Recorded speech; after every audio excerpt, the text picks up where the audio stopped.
So I want to talk about switching from the side to the front of the mouth. And the reason is with this drop octave technique, I feel it's really hard to play it out of the side, and mainly because the mouthpieces I've designed, at least for the digits that I'm making for it, they have like a concave face. So the concave face helps fit around your face because the mouthpiece is so much bigger than normal that it doesn't put that hard pressure in the center. Whereas if you have a flat mouthpiece, it's going to put a lot of pressure here when you try to push the outer sides to get a tight seal. So all around, switching it to the front gives you like a lot more lip control. You have a lot more lips to control from the front, whereas on the side you have this small little hard section. So I think one of the reasons people prefer the side, if people play out of the side, is because you can get that high harmonic range a lot easier out of the side. And my own theory on that is because when you play out of the side, this cheek is more or less pretty close to the teeth, and when your cheeks are close to the teeth, it raises all the harmonic frequencies in the didge. So when your cheeks are out, they all kind of disappear. So out of the front, an example would be,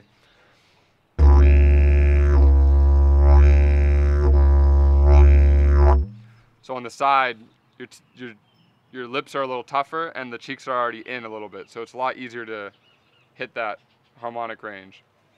So so one of the things about playing out of the front that people get stuck on not being able to achieve that is because they're playing with their cheeks fully inflated. But if you bring your cheeks in when you're playing out of the front, if you can really pull them in, like kind of like smiling while you're playing,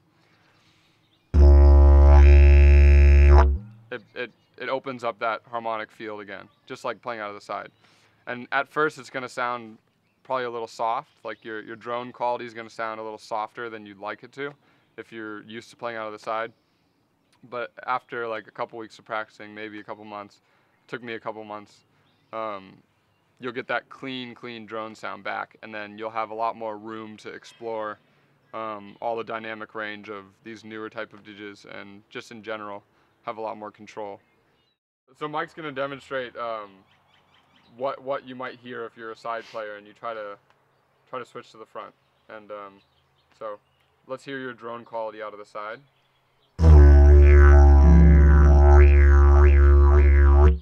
And now try to do the same thing out of the front.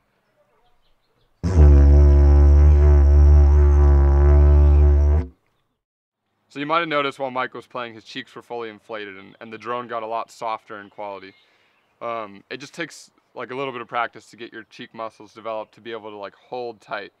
And then the other thing, of course, is I don't want to get too much into basic technique, but when you move your tongue back and forth in your mouth, that's how you control the moving of the harmonics.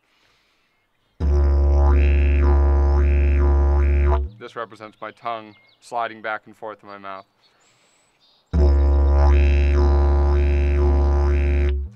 But without the cheeks in,